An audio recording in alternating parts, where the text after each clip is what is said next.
Hi, good afternoon, friends. এয়া আৰু আমাৰ চৰৰ ঘৰ। ইয়াতেই মই সৰুৰ পৰা আহি আজি এনেকুৱা অৱস্থা পাইছোঁ।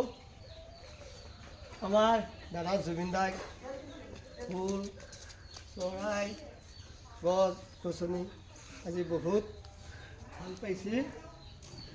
ইয়াৰ আমাৰ চোতালত তিনিজোপা গোলাপ ফুল, এইটো হ'ল আপোনাৰ হোৱাইট, এইটো হ'ল পিংক কালাৰৰ, আৰু দেখুৱাইছোঁ ইয়াত এইটো পিংক কালাৰ বুলি কয়। আৰু এজোপা ধুনীয়া গোলাপ ফুল গছ ৰুইছিলোঁ, নাই ইয়াতে হ'ল ৰাণী, ইমান ধুনীয়া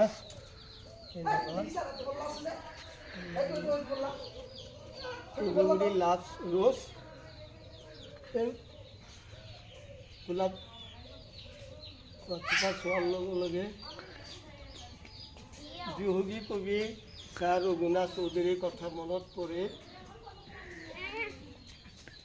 কাৰ পৰশত ফুলিলি বান্ধৌ, ও মোৰ হাজৰি ফুলাম পাহি, শ্যামলী পাতৰ উৰণি গুচাই তাৰ ফালে চাই মাৰিলি হাঁহি, ফুল নন্দনত লগালি চমক, নাচিছে যত পৰি বুলবুল, অভিশপ্ত হৈ বিলাস কুঞ্জত প্ৰেম মুদিৰাত প্ৰেম।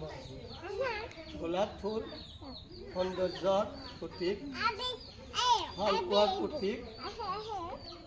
আমাৰ এক ভাৰতৰ প্ৰথম প্ৰধানমন্ত্ৰী পণ্ডিত জৱাহৰলাল নেহৰুৱে গোলাপ ফুল পকেটত লৈ ফুৰিছিল।